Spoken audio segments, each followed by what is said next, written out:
Imepata bahati ya kumtembelea mjasiriamali maarufu ndani ya Chuo Kikuu cha Islam Morogoro, anayefahamika kwa jina Rahma Kanyika, ila jina lake maarufu ni Kanyika Pilipili kutokana na bidhaa yake ya pilipili ambayo ndio inayomuingizia mtaji akiwa hapa chuo. Tutapata mazungumzo mafupi ili kuweza kutambua ni kitu gani ambacho kilimsukuma mpaka akaanzisha mtaji wa pilipili na ananufaika vipi mpaka sasa. Naam, Kanyika, habari yako? Salama. Hii ni Alute Media. Leo hii tumepata wasa kukutana na wewe, mjasiriamali maarufu ndani ya Chuo cha Islam Morogoro. Labda watazamaji wangependa kufahamu ni kitu gani ambacho kilikusukuma mpaka ukaamua kuingia kwenye biashara ya pilipili, na ni faida zipi ambazo unazipata kupitia swala zima la biashara ya pilipili? Asante ndugu mtangazaji. Kiukweli mimi binafsi nilipofika chuo hapa ya mwaka 2020 nilivutiwa sana na biashara kutokana na nimeanza katika hiki chuo toka certificate.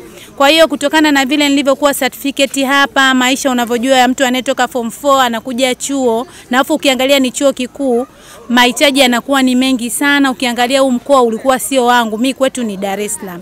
Kwa hiyo nikafikiria, nikaona ni kitu kipi ambacho ni kitabuni kitaniongezea, kitanipa pesa huku nikiwa nasoma, huku nikiwa naendelea na biashara yangu. Labda Kanyika, tungependa kufahamu ni changamoto zipi ambazo unapitia kwenye biashara yako ya pilipili, kwa sababu tunafahamu kwamba pilipili mtu akinunua leo anaweza kukaa takriban wiki moja mpaka wiki mbili. Je, wewe ukiwa kama mfanyabiashara wa pilipili, ni changamoto zipi labda unapitia kwenye biashara yako na unaweza kuzimudu vipi mpaka kufikia hivi sasa? Changamoto ni nyingi ndugu mtangazaji, kwa sababu ukiangalia mimi ni mwanafunzi ambaye nasoma pia nafanya biashara. Changamoto ya kwanza ni muda. Kuna muda nakosa muda wa kutengeneza pilipili kwa wakati, kuna muda nakosa muda kusambaza pilipili kwa wakati, na muda mwingine kabisa inatokea pilipili zinakuwa adimu sokoni. Kwa hiyo pilipili zikiwa adimu sokoni, na maana pilipili natumia njia nyingine ili niweze kupata pilipili kwa wasaa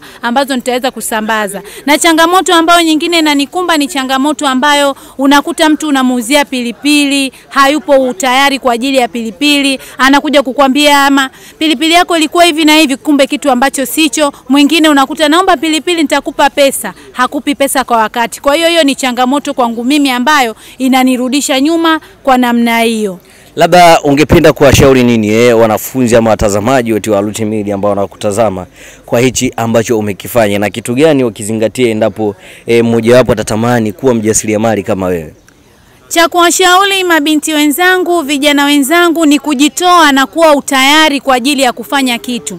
Kaka, kufanya kazi ya pilipili sio rahisi kama unavyozani, kwa sababu mimi binafsi nazunguka kimbweta tu kimbweta, hostel to hostel, darasa tu darasa. Kwa hiyo inahitaji kujitoa na kutoa ule uoga. Mabinti wengi ama vijana wengi wameingiwa na uoga kwa kuhofia fulani atanionaje, mimi nitaonekanaje. Kwa hiyo wavunje hizo zama. Biashara ni biashara tu, ili mkusudi tu iwe ni halali ambayo inakupa kipato cha kila siku huku ukiwa unaendelea na ratiba zako za kila siku. Na mtazamaji wa Alute Media, umeweza kufuatilia hapo mahojiano na mjasiriamali ambaye anafahamika kwa jina Kanyika Pilipili ndani ya Chuo cha Islam Morogoro. Mpaka kufika hapo, Alute Media hatuna la ziada, na kusitu subscribe alafu pia share channel yetu ili uweze kuwa wa kwanza kupata taarifa zetu mbalimbali kila siku. Mimi ni presenter Tarki wa Alute Media.